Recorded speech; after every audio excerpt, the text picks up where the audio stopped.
Jeffrey D. What? Welcome. Oh, welcome. I'm like, what? I hear him talking in the back. I'm like, what? Are you talking to me? Yeah, no, we're talking. We're talking. Jeffrey. Now, it's Jeffrey D'Amico, or do you say D'Amico or D'Amico? How do you pronounce your last name? D'Amico. Yeah, Jeffrey D'Amico. But I know you as Jeffrey D, rock and roll, owner of A1A Guitars and Art. There's a story about why I'm Jeffrey D, too. Why is that? I have an old friend who died years ago, Tommy Sal. He invites me to play at a place in Sunrise. He says, come play Jimmy Buffett. Just open up. I'll tell you how long to play, and just keep playing, and that's it, by yourself. I'm like, okay. Because I think he had a whole lineup of really good musicians, and I'm like, oh, I'm honored to go in that lineup. So I go up and play, and he says, all right, I'm going to introduce you. He says, Jeffrey D, what's your stage name? And I says, well, I guess it's Jeffrey D. And that was a number of years ago. You know, my brother was always Joe D, and I was just Jeff or Jeffrey. But when Tommy had said that, I guess it stuck. It just stuck. It stuck. That was it. Jeffrey yeah, because I've always known you as Jeffrey D. That's it. That makes it easier. Jeffrey D, so, you are on deck. Welcome. Cheers. It's a long table. It's a pleasure to be here. Boom. So, lots to talk about. Not that you're a talker. You're a quiet guy. You don't have a lot to say. So this will probably be a difficult... I'll have to work real hard to get some dialogue out of you today, right? Some people may beg to differ. I'm kidding, of course. No, we can come up with something. So I'm curious. You know, I know you as a guy who, you know, had your own brick and mortar guitar store, like nice guitars, not just like a, you know, random shit, but like, you know, nice guitars. We've developed a relationship for a long time. I've been in your shop a bunch of times years ago, and, you know, you've been working on my guitars and helping set them up and do all that stuff. And then we've gotten to know each other, you know, well over the years. And now your business is more of an online business, maybe a little scaled back. Nevertheless, things have changed in the last few years. Yeah. Yeah. But the biggest question is, how did we really meet? How did we really meet? Well, Did we meet before A1A? No. Okay. No. I looked up. I guess I was looking for guitar repair or something, but I looked up online and I found your shop. I found your website. I did a good job. You did, yeah. And this was like 10 years ago, I want to say, in the neighborhood of about 10 years ago. And I remember you did a good job on Google. You had some videos on your website. You were spending time definitely trying to, and this was, you know, before everybody was jumping all over websites and what have you. So I just remember that's how I found you, and then came in your store, and I've known you for a long time. That's awesome, brother. Yeah. Thank you, man. You're welcome. You know, that comes to say with building websites. I built a bunch of websites, you know, music websites, but it takes hours and hours every night going home, because you can't do it during the day. You're working during the day. You're doing guitar repairs. You're doing guitar sales. But you go home and you work on it, and you work on it, and you work on it till 11, 12 at night, and then the next day you go in and you learn. You don't, this is not stuff that I went to school for. Right. But you learn that this is, you know, you need to market your product. And obviously that's your field. You know that. You need to say, okay, what am I going to do to get people in the store? Right. You know, people are not going to follow me from whence I worked before. You need to look for a whole new type clientele. My idea behind that business was a better guitar and a better service. And that lasted for quite a long time before the market started to change. We came in 2008, I thought, was when we were looking at a recession at that point. Mm-hmm. That's exactly right. And then by 2011, it was totally like in full bloom. And that's the worst that I've ever seen it. And I started a business. Should have had my head examined, right? Well, you know, being passionate about things and wanting to do your own deal, you know, sometimes you just got to do it when you can do it. You know, like there's not always a right time to jump off the cliff. Yeah, I get into that, and it's okay. I got 25 guitars. I could start my own shop, put a little shop together. And I called a friend of mine who worked for Fender, and I said, look, I can't afford your product. Mm-hmm. So, I just wanted to let you know I'm opening a store, but I can't afford to buy, Fender. So he says, well, stand by for 1 second. I got an idea. So you don't buy Fender, you buy custom shop guitars and amps. I says, really? He says, give me your information. In 15 minutes, I had the custom shop dealer set up by him. Really? And it's funny, Taylor Guitars took more than a month. Taylor Guitars cost a bundle of money. To become an authorized dealer? Yeah, and Fender, in 15 minutes I was done. And with custom shop too, which is it was so weird the way businesses were. And as the businesses went on, it got hard. It's hard for a small shop to stay and kind of keep up with the bigger stores. Very, very hard. You need all kinds of money, and then you can put all kinds of money into it, but it's not guaranteed the customers are coming to buy $3,000 guitars. So it was very hard. So we lasted there 7 years, and it was very lucrative, and it worked fine. But as the market started to change from 2011, it was good. But once we got to about, I'm guessing 17 or 18, I can see the slowdown. Slowdown in guitars. Economy is booming. Mm-hmm. I just saw that slowdown in guitars and people not spending. People my age, 29 and older, that bought 40 and 50 guitars, guess what they were doing? Selling them. That age group that what we were 20 years earlier, or even 30 years earlier, that we were buying guitars and making six-figure salaries, that group's not, either they're not making six-figure salaries or they're not buying guitars. Right. And that's what started to happen. Now, the guitar business is still good, but that small niche that was there before is just not there anymore. Hey, do me a favor, bring the mic a little bit closer to your mouth there. Like about. I knew that. Yeah, just pull it in. I knew that. Well, you got your ear out, so you can hear your own voice real good. So Stage presence. Yes, that's right. I'm curious, where did the guitar bug start for you? Like, were you a kid? When did you pick up a guitar and why? Well, my stepmother was a guitar player and singer. Okay. So from there, let's see. Dad was a drum and bugle corps guy. Okay.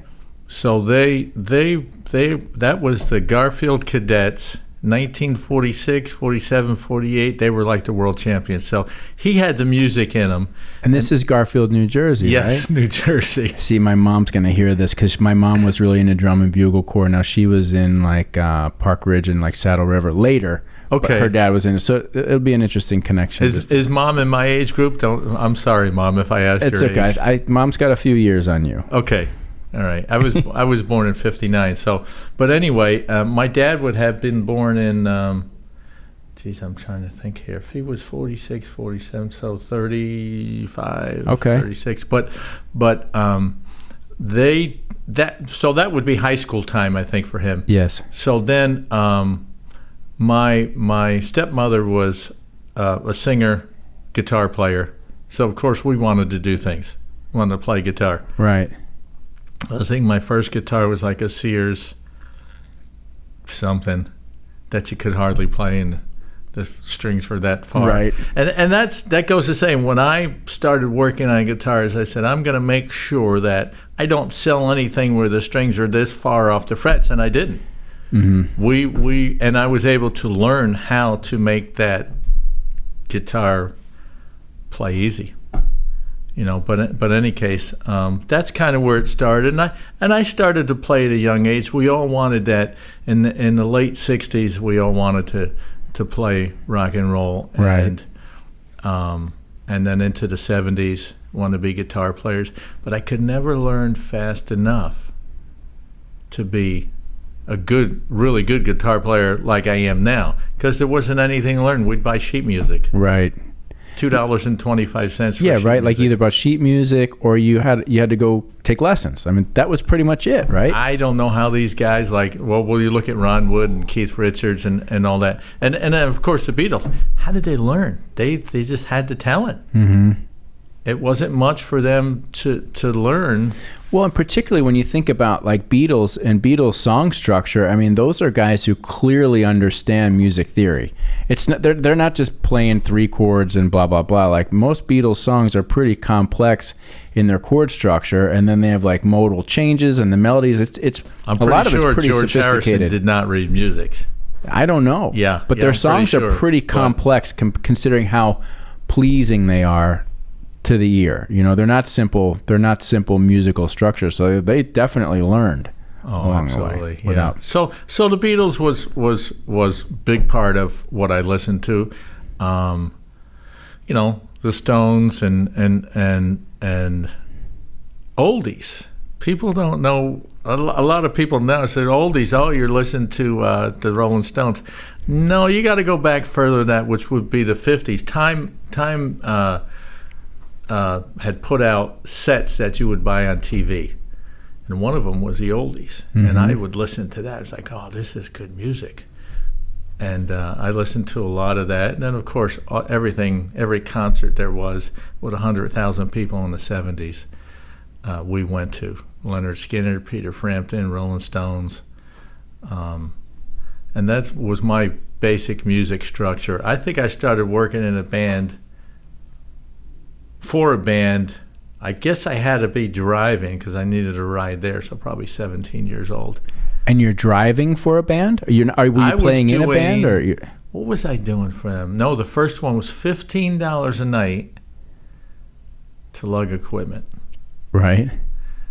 And after that, I think I started doing... I think $15 a night lugging equipment, and then it just progressed into different bands. I'd get my own lights and then started doing lights, lugging extension cords around. There was nothing fancy like there is now, bro. Spotlight. I think I bought a Times Square spotlight. Then I charged $60 a night. $60 a night in 1978 was a lot of money. And you were just like shining the light on the performers? Yep. And there was clubs back then where everybody, you know, there'd be 10 bands and 10 clubs in your city, and every club would have a band. $650 a night, $700 a night. You know, but I don't think I was a good enough musician to play for the bands, but smart enough to know that's who got paid. Right. So you develop this love of the guitar. You start playing the guitar, but you're not in bands yet. You're more like working as sort of like a roadie and doing lights and doing in the background. Did you ever play in a band like when you were younger? No. No. I played solo until I was, I'm going to tell you, 20 years ago when I started playing for churches. I played solo strictly. Okay, so you were out playing music, but it was just you, Yes. acoustic guitar, singer-songwriter. I started probably playing real gigs. You know, I don't remember it, but not through my 20s and 30s. That was all work. Mm-hmm. And then real gigs probably not till 2008. That's not that long ago. Okay. No. You know, with bands, 2002 church. I've been a church musician for 20 years, but real gigs, solo gigs, would be like 2008, 2007. Believe it or not. So why,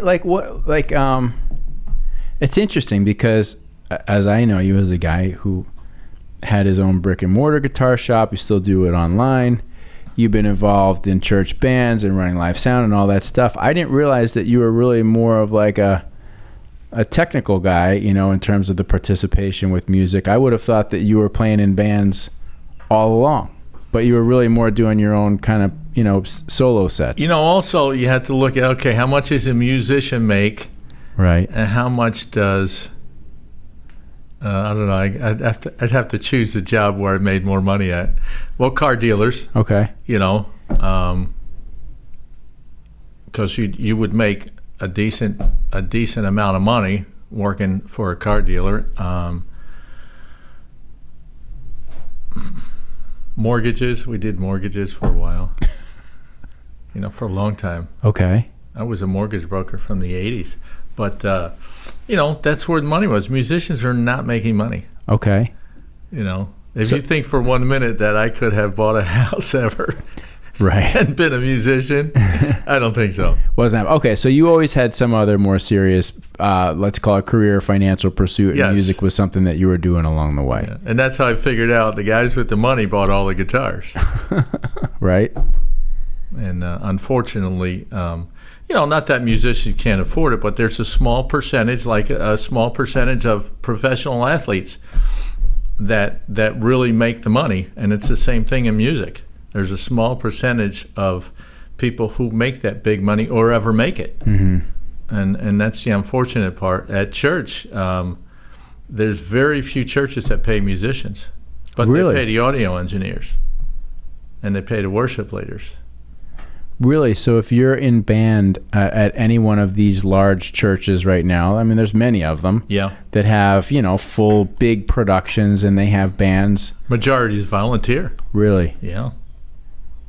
Yeah, I mean, I guess so. I mean, it would make sense why that would be the case, but it's amazing. It's tough making it as a musician, isn't it? Oh yeah. So I mean, I didn't want to be. I played guitar, you know, ever since I was a kid, and was in a band in college, and loved it. But at a certain point in time, I was like, all right, I'm getting a little old here. It's time to go get a real job. But that's why we worked a real job. Hey, we can buy a nice guitar.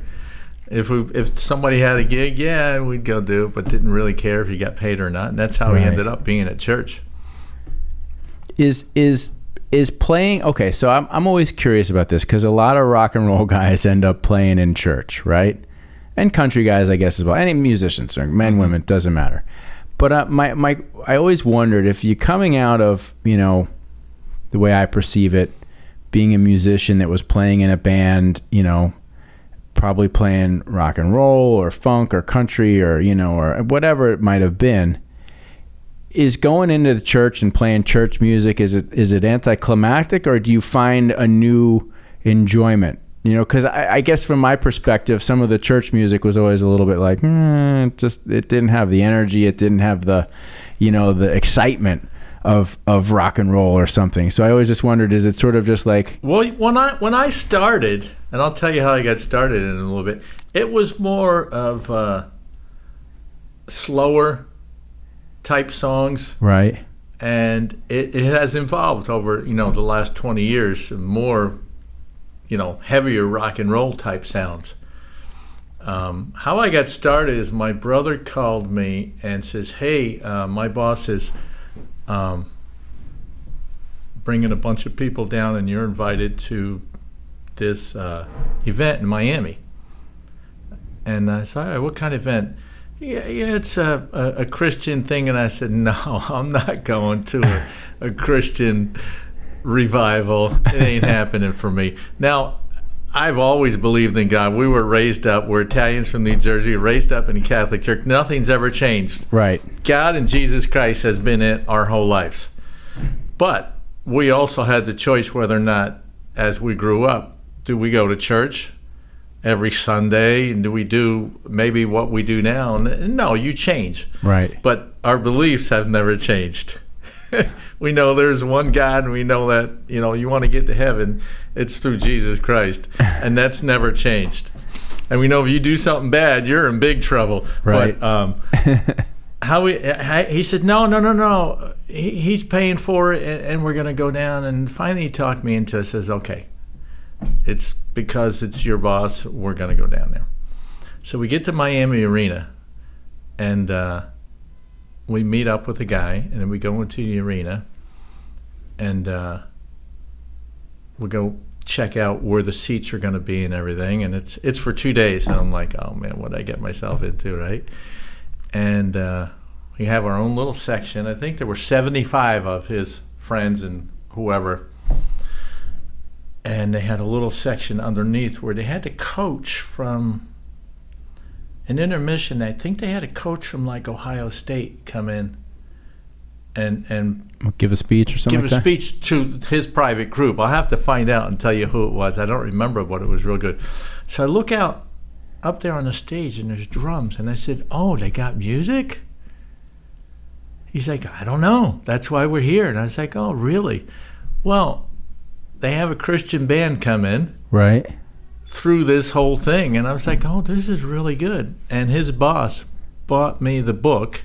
It was 2001, Promise Keepers, men's conference, 2 days. It was opened me up to Christian music and my start of playing at church. So this thing that you were like, "Oh man, I'm not going to this," turned into a blessing in my life, for sure. Because I've been to many, many churches here in South Florida and played at many churches and, worked at churches too. So it's been both sides for me, volunteering and working. And that Promise Keeper just opened up my eyes to that. And there was another concert on Fort Lauderdale Beach that they did. I forget what year that was. He sponsored it too. And that was with Louis Palau. I think it was Louis Palau. It was 103,000 people the first day. No arrests.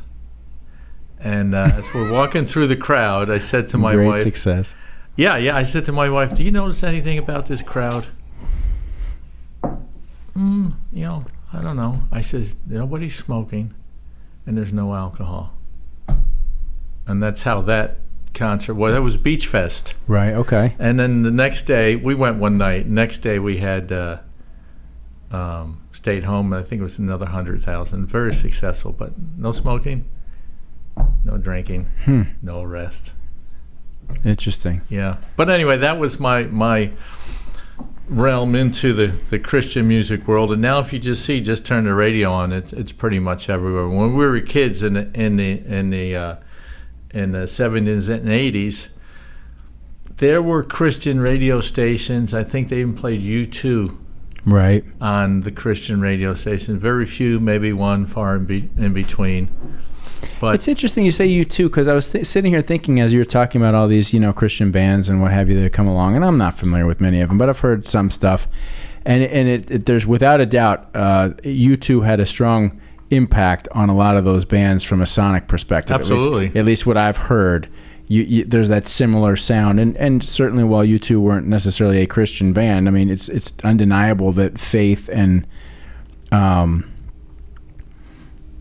that whole Irish Catholic thing is definitely absolutely playing through a lot if you of look music. at the words from a lot of these bands that you don't necessarily know that are Catholic or even are Catholic or Christian, right, or believers, you're going to see heaven and Sunday and amen and everything about being a Christian in those songs.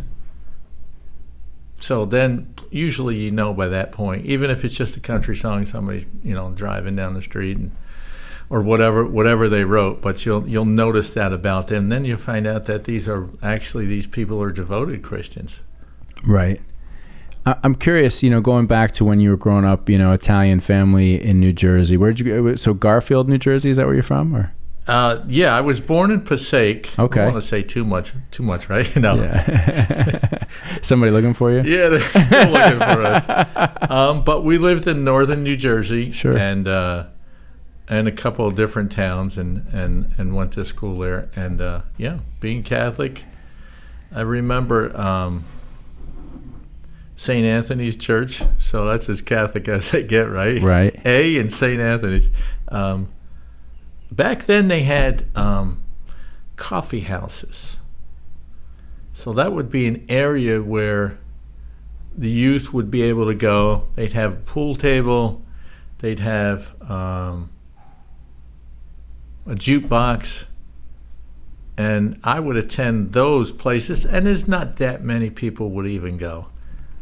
But the small group of people who wanted to be involved would go. Right. I remember those areas were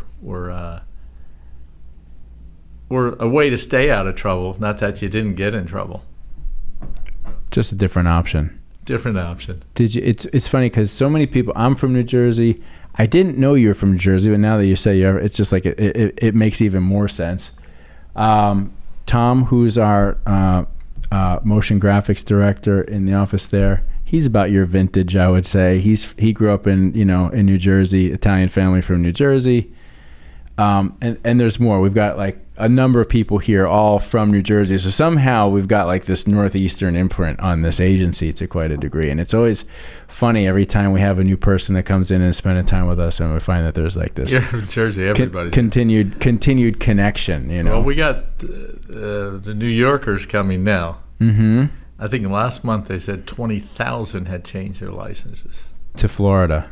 Yes. Yeah. So there's an influx of more northern people coming down now. But in those years, like Florida, we're not moving to Florida. It's where all the old people are. Right. Okay, now we're old. Well, I'm old, right? I live in Florida. Well, when did your whole family move down here, or did you? No, what I happened? moved in when I was about 25. Okay. So What was the decision there? It didn't take much. Just wanted to get out of New Jersey.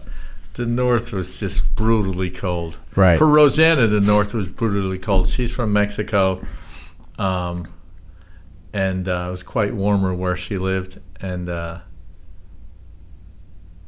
really didn't take much.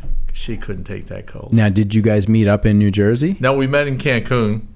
Okay. And that's where she was living at the time, and she moved back with me up to New Jersey, and then that first winter was brutal, and that's She's it. like, We're out of here. Right. So we had the chance to move here, and that's all history after that. It's interesting. My wife just flew to Cancun yesterday. She's at a yoga retreat for 10 days, just I think somewhere between Cancun and Tulum, along the, what's that? It's called Riviera Maya. Riviera Maya. That's right. She's down there. It's a fun place to be down there. I haven't been in a while, but do you still get back there from time to time? We haven't gone since the COVID situation, but we're trying to make our plan of what we can do. Mm-hmm. I'm not crazy about traveling right now to there. Right. But some people, it's okay. It's a matter of what you're thinking. I'm reading now that Cancun or Yucatan and Quintana Roo is going possibly into red, which means they're going to shut everything down. Oh, really? They've been in orange for the last month, but that could be hype for the elections too. Who knows? Mm-hmm. Oh, well, I guess I'll find out when my wife comes home. Fortunately, I just had it. Wait, who's watching the kids? I'm watching the kids, Okay, yeah. so, yeah. The worst it could be is she gets stuck there for another 15 days, right? Listen, man, whatever we got to do, we got to do. It's crazy times. I'm curious, you mentioned, doing sets of Jimmy Buffett. Was that, is that one of your favorite performers or songwriters? Is that the music that you like to play when you're doing solo gigs? I think of somewhere around early 90s, Clapton was doing Unplugged. I was like, I think I'm going to get an acoustic guitar from Tommy Sal, my buddy. He's passed away for many years now. But I started getting into acoustic, and another friend says, we're listening to Jimmy Buffett. And I was like, I know Buffett, but not crazy about him until that point. Right. So ever since then, I'm just strictly acoustic guitar playing Jimmy Buffett. So that's your thing. Yeah, well, it was, and over the past few years through the Christian music, more electric guitar, less acoustic. But I think I'm going through that cycle again, where I'm going back to, you know what, I miss playing the acoustic guitar, and singing. I mean, I know thousands of songs, so it's like, can I play you a song right now? Is it, well, what am I working on this week? That's when you get to be that type of musician. You remember the songs you're playing this week. Right. Do you remember anything else? No, because you concentrate so much on those songs for Sunday. It's like, what else do you know? I don't know. But then you go through. For the past year, I think I was watching everybody on Facebook do things from home that we would never do on Facebook because they would cut you off. But this past year, they let you do anything you want. I started playing in pajamas. I just pick out a song and started playing again. So it's like, okay. And of course, Facebook wouldn't bother you. They haven't yet. Right. For putting up singing somebody else's song. Oh, were they at some point in times before, if you were doing cover songs or whatever? Oh yeah, they'd cut it. They cut it. But in any case, over the past year, I don't think they've really bothered too many people. And I started doing that, playing in pajamas, because of what we were doing. We were home, not at work. Right. Well, I shouldn't say that. I have worked all through the COVID, but unlike Sundays, there was no church. Mm-hmm. Church was recorded on Friday. So those days we were home. So Sunday morning, you're in your pajamas playing the guitar. So I kind of got me back into saying I want to play acoustic guitar again. Which is nice. I enjoy it too. I mean, I have that Martin at home, and that's the guitar I pick up when I'm at home. Guitar, yeah. And thank you. And I play it for the kids and just hang out. And there's just something nice just about picking up acoustic guitar, the feel, the immediacy of the sound. You don't need to jack around with a bunch of plug this in and all that. I mean, both are great. I mean, I love electric guitar just as much. Why do you think I've played solo all these years? One is I wasn't really as good enough. Mm-hmm. Oh, I don't think I was. But you just pick it up and start playing and have fun. Mm-hmm. It's such a great instrument. And I know, like the popularity of the guitar, comes and goes, and it's just one of those things that I think it's always going to kind of ebb and flow. And I'm not totally dialed into it, but I know for certain that there are an insane amount of really great young guitarists that you can see on Instagram and on TikTok. I mean, young men and women who are sick players. I mean, it's unbelievable. I've scrolled through and looked at some of these kids, and I'm like, this kid's like 16 years old and playing at a level that it'll blow your mind. Well, that's how we can learn songs real fast. Right? If I've never played the lead, I'm not as good as a lead player as I am a rhythm, but if I'd never played the lead, I'm not learning it in one day. No. But I can learn it in one day online. Right. Because that kid's showing me how to do it. Yep. So that's a good thing about the internet. But it has produced a lot of good musicians that are younger, much younger. Mm-hmm.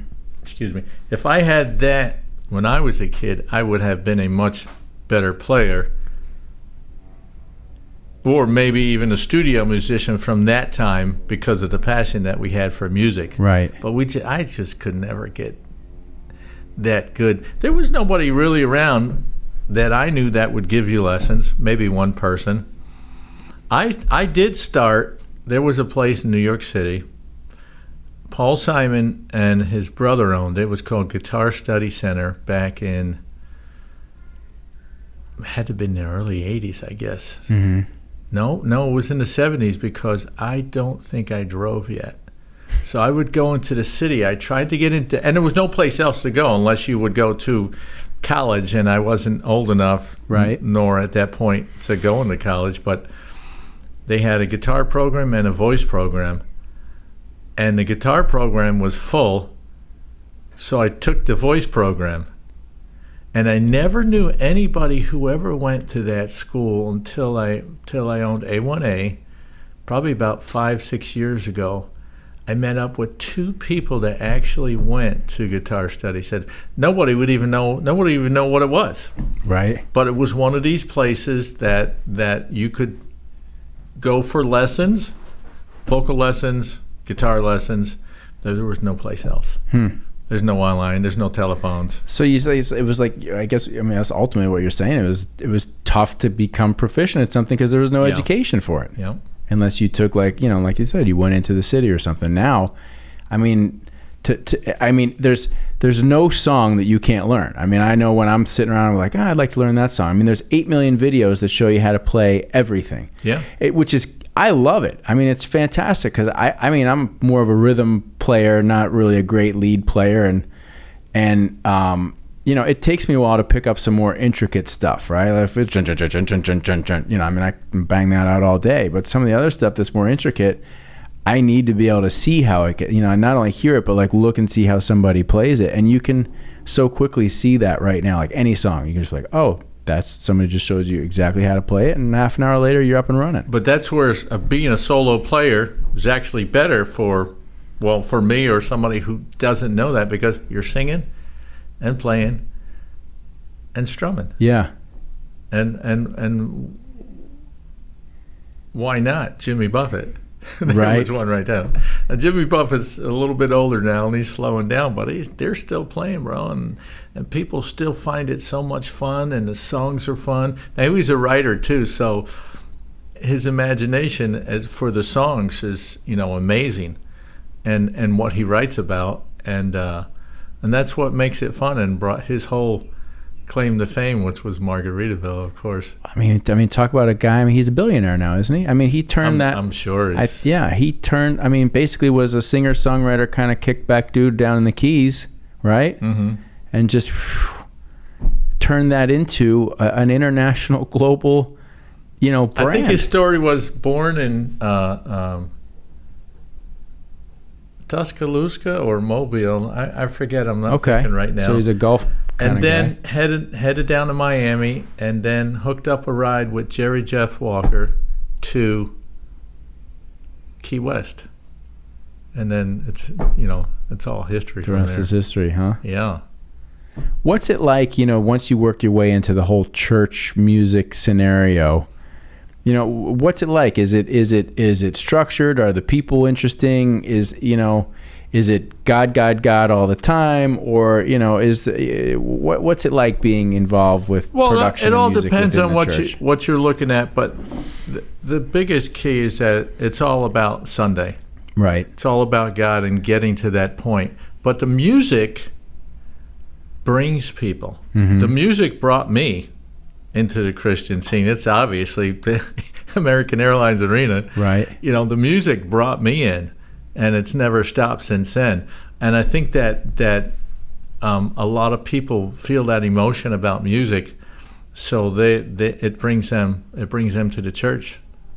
Interesting. So the music drew you in, and you feel like it's almost like you've like Sunday service. It's a gig, It's like you're building up all week long to this production, right?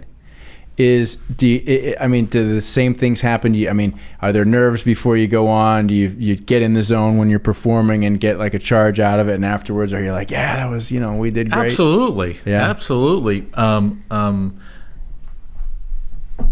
I do both. I'm an audio engineer and I'm a musician. Mm-hmm. So I'm doing both. So I see the both from both worlds. And what I do know, that when you're sitting behind the board, man, I said, you want that to sound the best you can possibly make it sound. I want that. Well, I'm a guitar player, so the guitar goes up, right? Yeah. But in my mixes, you can hear every instrument. That's a key. Not everybody likes that. Not everybody does it, but that's the right way. You hear every single instrument.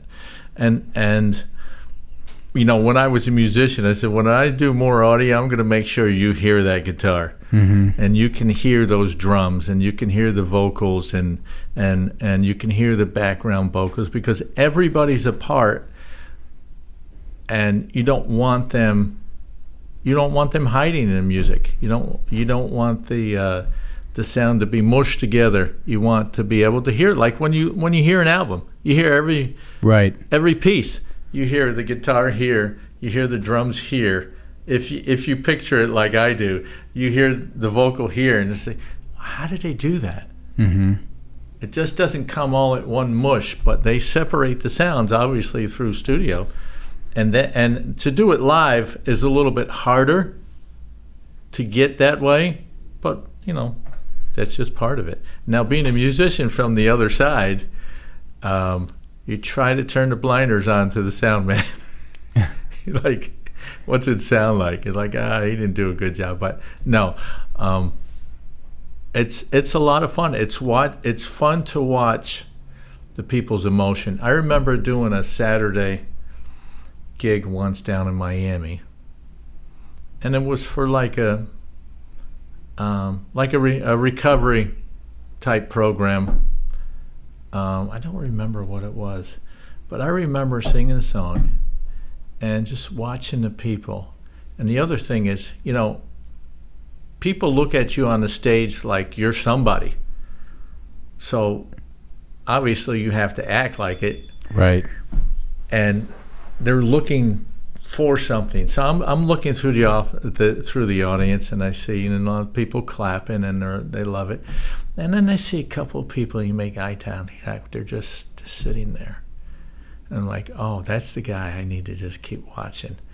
And we're singing, and we're playing, and we're clapping, and I keep watching them, and I'm like, I'm just going to keep on this guy until he claps. And I don't know if you know what I mean, but I wanted to make that guy feel like he was part of it. And right. that's the whole idea. And that guy finally came around and saw that connection between him and me and Jesus Christ, right? And he opened up, and it took him a while, and I'm just like, man, that guy needs me. Maybe I need to go talk to that guy afterwards. He's just standing there. Why? I mean, the music, that's when I said the music brings you in. But he wasn't making the full move yet. You had to. He wasn't. Kind of bring He it out was of just him. kind. You know what? When I first started going to church and listening to the Christian music, I sat in the back row.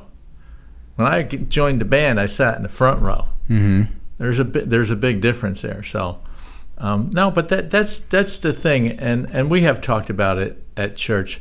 One is you're in the band. You know, eye contact with people. I mean, if you're up in left field and you're playing on, you know, people see you as something when you're on stage, especially too, and see Keith Richards on stage. They see him as something. You know, they may know that he hasn't been the best person his whole life, but the music, right? We want to hear the music. And you want to see a performance, and you want to see a bit of that. You want to see that personality and what happens. I think at one church, they required you to go out after you played into the lobby to meet with people, just so people know you're accessible. Right. Which is a big deal.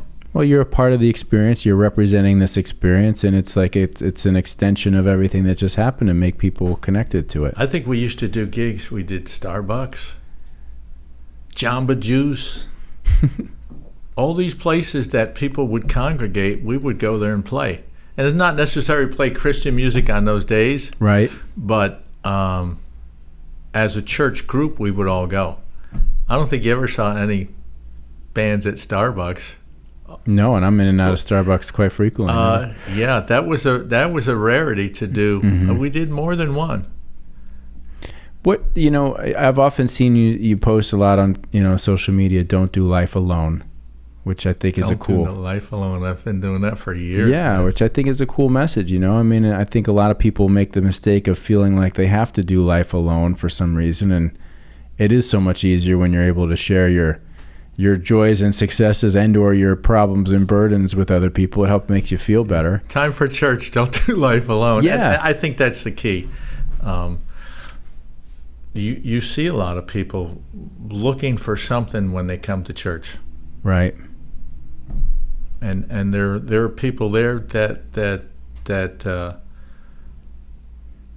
want to help you, and I think when people are desperate, they head for church, but maybe that's the right time anyway. Mm-hmm. Well, I mean, if it gives a positive impact on their life and makes a difference, it doesn't matter. I guess it doesn't matter when they come or go. I'm curious, you know, you've been through some, I'm not sure if you want to talk about it or not, but I know you've been through some personally challenging situations, and I'm wondering how. Which one? Huh? Which one? Well, you had cancer. Okay, yeah. Cancer. Yeah, that's the only one I know about. I don't know about other stuff. Okay, yeah. Hey. I was never convicted, right? All right, cut that one out. No, I don't know any of that shit. Edit that one. Yeah. No, but all right. So let's see. That's coming up June 5th. Believe it or not, and that would be. Let's see. This is 2011. I'm thinking 2010, so maybe 11 years. Right. June 5th, because you remember those dates. Yes. August 24th. Do you remember that date? No. It's I know it's my... Hurricane Andrew. Oh, no, I don't know. But I wasn't down here. These are dates, right, you know. Sure. But Hurricane Andrew was the day I got my neck operated on. but it wasn't Hurricane Andrew Day. It was the 24th. So you remember these dates. Right. So June 5th is the day I found out that I had cancer. But that's going to be 11 years ago. So I think it's 2010. So I got my neck operated on. So what kind of cancer did you have? The cancer was in the parotid gland. Okay. So that was, I'm trying to think, it was T3N1. I don't know. You know what? They never even told me for a while. I said, well, nobody ever told me, like, what stage, like, was my cancer in. I just had the operation and moved on. But I believe at this point it was stage 3. And it was moving along, but I was never sick. Right. Just felt a big lump in my neck. And I realized at that point, most people don't survive head and neck cancer. Mm-hmm. So I think that my faith and my belief in Jesus Christ and where I was in my life, I was fine with it. You know, it's like, okay, you know, this is gonna happen. If the only thing that I'm afraid to die is it gonna hurt? Right. But we know everything is okay at that point. So that's what I believe. So 4.5 years later, I got another lump on my neck. I'm like, okay, this is not good. So we went there, and the same thing had metastasized into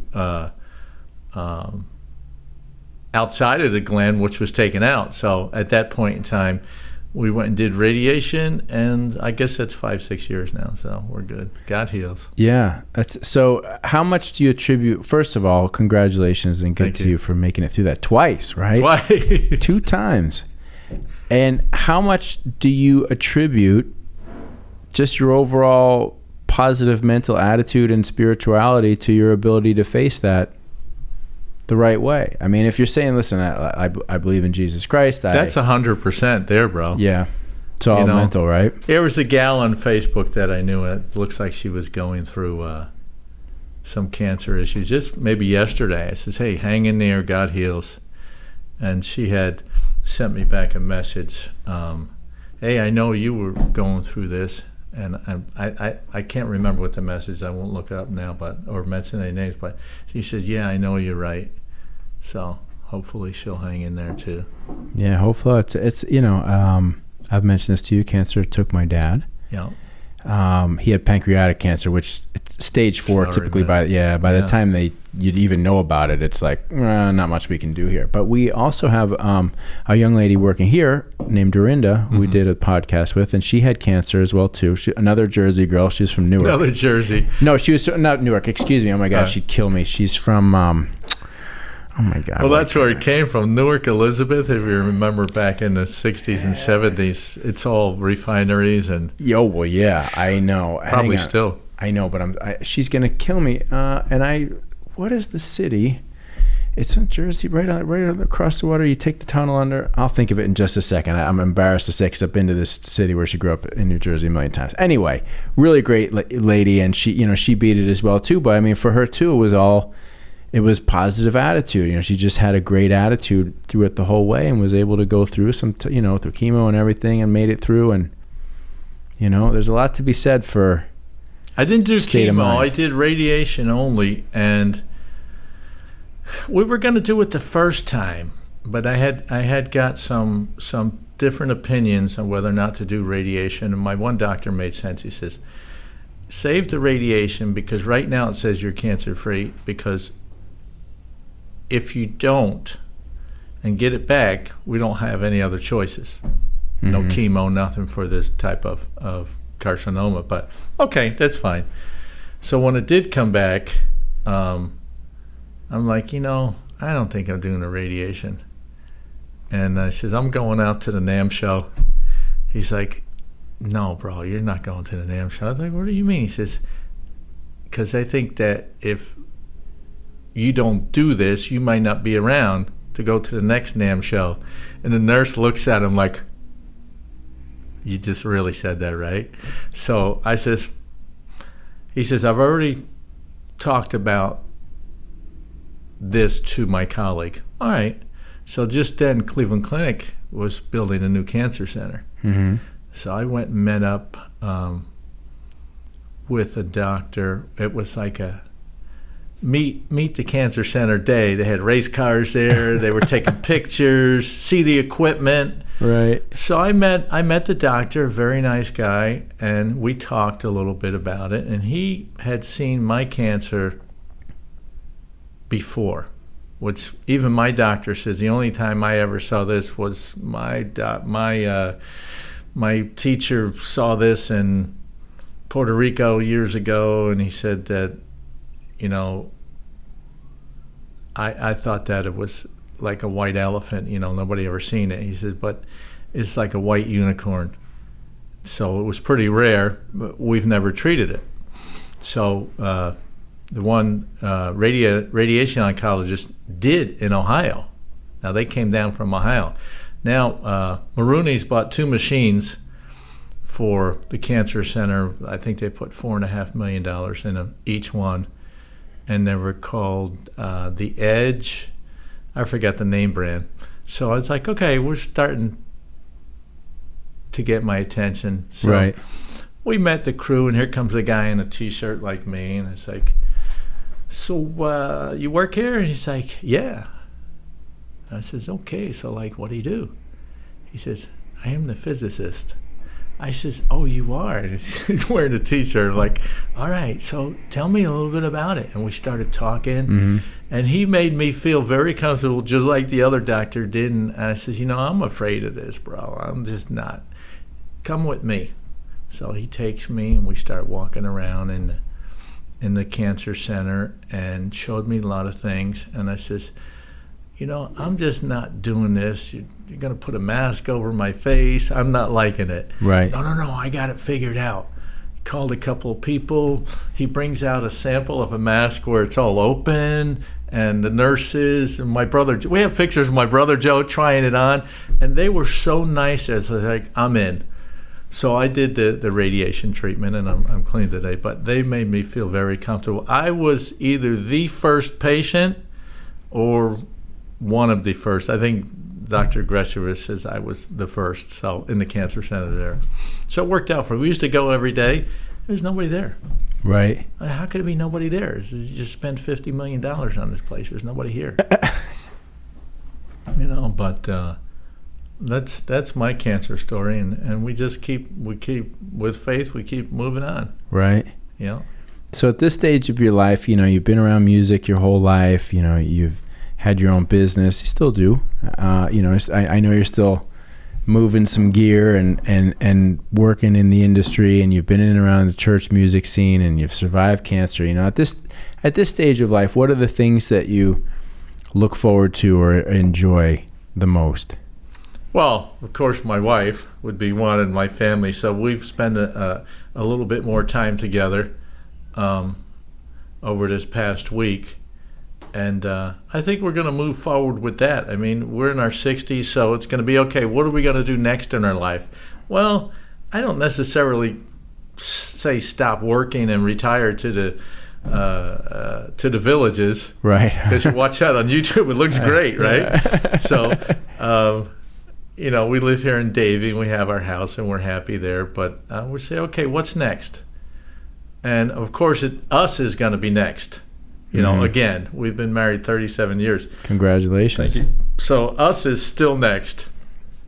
And we move forward on what that's going to be. I don't think music's not going to be part of our lives. Right. But it's changing. It's evolving again. It's moving into a different area again. What are we doing? We're going to play. We're going to do more sound. We're going to do more sales and more repairs.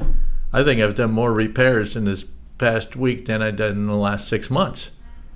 Just have a little bit more time, and that's what we're moving to. Is okay, you know. I'm not saying it's the funnest thing to do, because it's work, but sure. I know how to do it. Yeah, it actually makes it fun when you know how to do it. Well, you do an amazing job. You got my guitars. They're dialed now. Like I legitimately, these guitars are dialed in. Every one I pick them up, I'm like, oh yeah, it's just. Wasn't easy.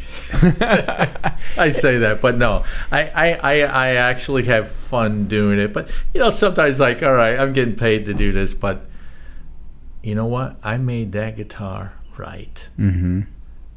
and I made that guitar really good, and I know that whoever's, well, let's say yours, I know that guitar's right. It's like, I know he's going to enjoy playing it. And that's the satisfaction from that. And that's the satisfaction you get from playing music when you see somebody at church and they're laughing and they're clapping and they're smiling. But then in the second, it's also sad when you see them crying. Right. You know, it's happened to all of us. But the music shows the emotion, and so does fixing it. Your amp was one. We looked at it, you know, and if it's making sound, let's see if we can tweak it. And the guitar too, you know, even to the jack is loose. The truss rod needs adjusting. But when I do a guitar, I don't know if you see me from start to finish, you know that it takes a while. Yeah. But it goes through every single part, starting when first you play the guitar and see where you're at. How's it playing? Well, it plays okay. Is the neck straight? You know, and then you start taking the strings off and doing the frets, cleaning the board, cleaning the nut, tighten every single screw on it, tighten the tuners. People don't realize the tuners, they loosen up. You know, acoustic guitars, the whole thing's vibrating. Yeah, they loosen up, just like nothing. It's like I've taken guitars apart where the tuner's falling off. I was like, how is this guy playing his guitar? Because I loosened the string and the tuner's falling off. Right. You know, and then go through every single thing to make that guitar back to once it was, like it came the day that you fell in love with it and said, oh, I'm buying this guitar. Because it had new strings on it, and it sounded wonderful, and it played wonderful. Now you got to get it's a piece of wood. You got to get it back to what it was like, and that changes with the weather. Mm-hmm. Just like sound changes with the weather. Why is my mic feeding back? Well, it's 89% humidity today. Well, it didn't feed back yesterday. Well, yesterday was 40%. What does that have to do with anything? We'll talk about it later, right? Why is it sound different in the back of the auditorium than in the front? You know, why can you not hear certain instruments or certain things at a difference? Yeah, and it makes a difference, and it starts with starting to figure out what the theory of sound is. And some people are like, I just push the faders. No, bro, I'm sorry, you don't just push the faders. That's why it sounds good. Well, and that's why you do such a good job with what you're doing, because you know it's more. There's a lot of details. You put a lot of pride and attention to detail into your craftsmanship, and it's definitely noted. And I will say that I greatly appreciate it. And I've got some cool things to talk to you about as well too. Some opportunities. Very cool. Cool, Jeffrey D. Thanks, man.